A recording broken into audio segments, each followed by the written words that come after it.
저거 정신과 의사들 또 속아가지고 또 저 나쁜 놈들 감형시켜주려고 심신미약 내려주고 막 이런 거 아니야?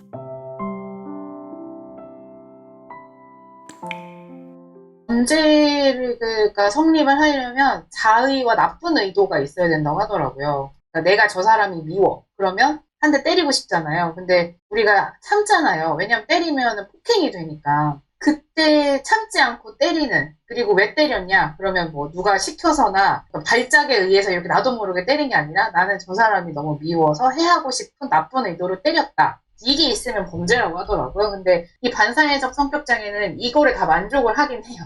범죄에 해당하는 자의와 나쁜 의도. 물론 이것들이 타고난 부분이 있다고 하긴 하지만 그래도 어떻게 보면 성인이면 참는 연습을 하고 최대한 우리가 사회의 일원으로 살아가려면 법을 지켜야 되잖아요. 이제 그거를 자꾸 무시하려고 하는 습성을 계속 보이는 사람들이 반사회적 성격장애의 특징이잖아요. 범법 행위를 반복적으로 한다. 그러니까 이게 타고난 부분이라고 하긴 하지만 그래도 충분히 사회적으로 법률 안에서 우리가 살아가려면 스스로 노력해야 되는 부분임에도 불구하고 그거를 무시한다는 어떤 스스로 의도가 있기 때문에 그래서 세계적으로 반사회적 성격장애는 감형을 해주지 않는 그런 자의성이 너무 많기 때문에 그렇게 가고 있다고 하고 실제로 범죄의 성격들도 다 어떤 질병의 증상에 지배를 당해서 이렇게보다는 뭐 환청이나 망상 이런 것보다는 본인이 하고 싶어서 성폭행을 하고 싶어서 아니면 마약을 하고 싶어서 이런 자의가 너무 많이 들어가기 때문에 그래서 더 그런 것 같기도 합니다. 그러면 또 질문도 하셨는데 정신감정이 뭘 하는 거고 왜 하는 건지 간략하게 설명해 주시면 좋을 것 같아요.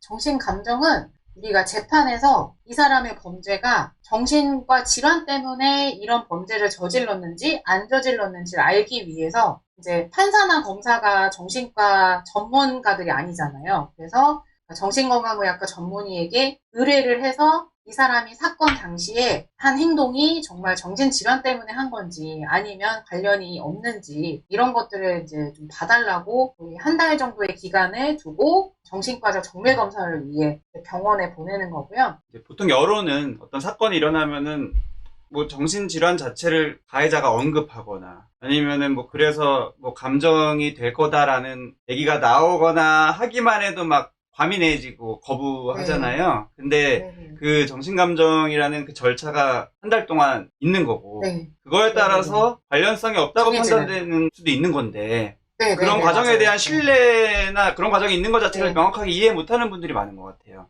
네, 그래서 이게 그냥 정신감정 하면은 약간 다들 불안해 하시더라고요. 저거 정신과 의사들 또 속아가지고 또 저 나쁜 놈들 감형시켜주려고 심신미약 내려주고 막 이런 거 아니야? 뭐 약간 이런 게 먼저 딱 있으신 것 같아요. 근데 이게 한 달을 보기 때문에 그리고 이게 정신과 전문의들이 굉장히 많이 보는 질환을 보통은 이제 그런 게 많거든요. 그쵸. 그래서 뭐 정신과 전문의라면 누구나 충분히 감별을 해낼 수 있는 이제 환경이라서 그쵸. 신뢰를 하셔도 될 것 같습니다. 네, 이제 또 어떤 드라마나 영화 같은 데서는 그거를 또 교묘하게 피해가는 그렇죠. 주인공들이 또 많이 받고, 나오니까 사이코패스 돈 받고. 연기하고 이런 거 하면은.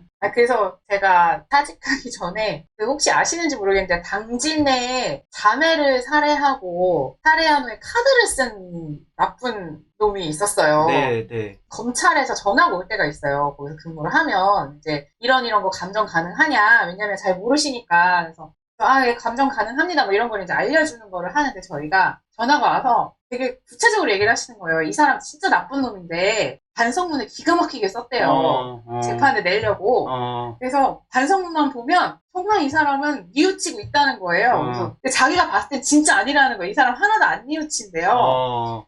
네, 뭐 그럴 수 있죠. 그게 뭐 그렇게 쉽게 뉘우칠 일인가요? 제가 이제 그랬더니 그러면 정신감정을 보내면 이 사람이 뉘우치지 않는다는 거를 증명해 줄 수 있냐는 거예요. 그래가지고 아니 검사님 느끼시기에도 그렇게 나쁜 놈이면 당연히 나쁜 놈이겠죠. 왜냐면 검사님도 나쁜 놈도 많이 보셨을 거 아니에요. 그러니까 좀 불쌍한 사람이랑 나쁜 사람이랑 구분도 어느 정도 하시고 할 텐데 근데 이제 그래서 얼마나 사건이 극악무도하길래 이렇게 얘기를 하시는지 제가 물어봤어요. 무슨 사건이길래 이렇게 그러세요? 그랬더니 당진 자매 살인 사건 검색을 해보라 그러면 뭐 어디 나왔다고 이제 하셔서 그 사람은 이제 제가 감정을 해서 봤더니 이제 뭐 반사회적 성향이 되게 많은 이제 그런 사람이었는데 그런 것들도 이제 검찰 측에서는 어찌됐건 이 사람에게 벌을 되게 제대로 주고 싶어서 그쵸. 증거들을 빠방하게 만들어 놓는 작업들을 하더라고요. 그러니까 열심히 일하시는 거죠. 그러니까 그쵸. 사실은 정신감정을 굳이 보내지 않아도 되는 사안이었는데도 그러니까 이 검사님 느끼기에는 아, 이 사람이 정신과 의사가 보기에도 정말 나쁜 놈이다. 이거를 강조를 해달라고 이제 감정을 보내시고 뭐 이런 것들도 좀 있었어요. 그래서 정신질환 범죄자들은 MRI를 찍으면 눈에 띄게 일반인들과 뇌 구조가 다른 게 있나요? 흔히 말하는 사이코패스, 소시오패스의 경우 선천적으로 뇌 구조가 일반인들과 다르다는데 사실인가요? 이런 질문을 주셨어요. 이게 실제 MRI를 찍었을 때 눈에 띄는 다른 점이 있는 것 같진 않습니다. 저희가 이제 감정하면서 MRI를 많이 찍거든요. 근데 사이코패스라고 보이는 사람들을 많이 연구를 한 결과들을 보면은 전두엽 부분에 조금 남들과 다른 게 있다. 이런 연구 결과들이 있다고 해요. 그래서 제가 이 책을 하나를 보이실지 모르겠는데 사이코패스 뇌 과학자라고 뇌를 연구하는 과학자가 사이코패스들의 뇌를 이제 잔뜩 모아놓고 다 MRI를 막 찍어서 MRI니 뭐니 이제 막 연구를 막 해서 자료를 모아놨어요. 근데 어느 날 일반 사람 뇌로 찍었는데 왜 사이코패스 뇌의 특징을 보이지? 하고 봤더니 자기 뇌인 거예요. 연구자의 뇌. 그래서 왜 내 뇌가 이렇게 사이코패스의 뇌와 비슷할까라고 해서 자기의 어떤 가계도를 막 올라와 봤더니 DNA에 사이코패스의 DNA가 있었던 거죠. 그러니까 조상 중에 연쇄살인을 한 사람도 있었고 뭐 미국에서 처음으로 근친살해를 한 사람도 있었고 그래서 나도 사이코패스의 어떤 유전자가 있는가? 근데 이 사람은 아주 뭐 범죄자랑 거리가 멀게 살았긴 했거든요. 뇌과학자로 나름 역망도 있었고, 물론 이제 자기가 자기의 어떤 과거와 이제 행적들을 이렇게 쓴 걸 보면은 뭐 외도도 한 적도 있었고, 뭐 감정 변화도 뭐 계절 변화에 따라 있었고, 하여튼 뭐 이런 것들이 소소하게 있긴 하지만 그래도 뭐 범죄자나 사람을 죽였거나 뭐 이런 거는 아닌데 이제 뇌는 비슷하지만 사람의 어떤 환경이나 양육으로도 충분히 이거는 사이코패스로 살지 않아도 된다. 이런 얘기를 이제 하고 있는 책이에요. 그래서 여기에 보면은 그 뇌가 다르다가 많이 나와 있긴 합니다. 어쨌든 정신질환 범죄자들이나 사이코패스의 어떤 특징? 이런 거를 유전인가 아니면 길러지는 건가 흥미롭게 쓴 책이라서 저는 이 책을 좀 추천을 해드리고 싶습니다. 저는 이런 질문을 이제 볼 때 드는 생각은 이런 궁금함을 가지신 분들이 많다고 하셨잖아요. 선생님은 이런 분들이 이거를 왜 궁금해 하신다고 생각하세요? 내가 사이코패스일까? 아니면 내 주변인이 사이코패스일까? 뭐 이런 생각을 하시는 거 아닐까요? 그럴 수도 있겠네요. 제가 든 생각은 네. 이게 선천적인 거냐 아니냐에 따라 이게 사람이라는 게 자기 고쳐 쓸 수 있느냐 고쳐 쓸 수 있냐 없냐 네, 사람은 고쳐 쓸 수 있다 없다 이거에 대한 질문일 수도 있겠다는 생각이 드는데 네. 선생님의 답변은 이거에 대해서 어떠신가요? 저는 약간 다른 이제 관점이긴 한데 사람은 무조건 고쳐서 써야 된다. 그러니까 선한 사람은 없다. 약간 이렇게 생각을 하는 스타일이거든요. 네네. 그러니까 어린아이들이 아무리 귀엽고 이게 순진무구해 보여도 굉장히 이기적이잖아요. 그쵸. 사실은 행동 그걸 보면. 근데 부모의 끊임없는 훈육과 학교에서의 끊임없는 사회와 친구들과의 어떤 관계를 통해서 얘가 되게 다듬어지고 어떤 정신과 선생님이 표현하시기로는 뭐 윈도우를 까느냐 맥을 까느냐 뭐 이런 식으로 어떤 OS를 집어넣느냐에 따라서 달라지듯이 컴퓨터가 이렇게 그걸 까는 작업을 하는 걸 해야 제대로 된 기능을 이제 어른이 돼서 이제 하는 것처럼 굉장히 미성숙하고 굉장히 어떻게 보면 악함에 가까운 이제 상태로 태어나서 우리가 그 어떤 작업을 하는 게 저는 있다고 생각을 하거든요. 무조건 다 모든 사람이 애초에 정도의 차이지 굉장히 선한 사람은 없다. 네. 이렇게 생각을 좀 하기 때문에 그런 관점에서 보면은 많이 고쳐질 수 있는 사람과 고쳐도 가성비가 떨어지는 사람 이런 사람의 차이는 있을 것 같아요. 그래서 사이코패스는 약간 가성비가 떨어져서 고쳐 쓰지 말자. 약간 이런 느낌이고. 그래도 이제 보통의 사람들이나 아니면 뭐 조현병이나 이런 병들은 사실은 고쳐 쓰잖아요. 우리가 계속 치료하고. 그럼요. 또 인격장애도 반사회적 인격장애 말고도 계속 뭐 면담 치료나 이런 것들을 하면서 자기를 좀 성찰하고 하면 많이 좋아지시잖아요. 그러니까 그런 부분들은 좀 가성비가 좋게 고쳤을 수 있는 사람들. 이런 느낌이고 저는 생각을 하고 있습니다. 우문 현답을 잘 해주신 것 같습니다. 힐링 캠프의 메인 코너인데 그냥 선생님이 하고 싶은 얘기 아무거나 하시는 시간을 좀 드리도록 하겠습니다. 코로나가 2020년 초부터 계속되면서 벌써 20년, 21년, 22년 이제 3년째잖아요.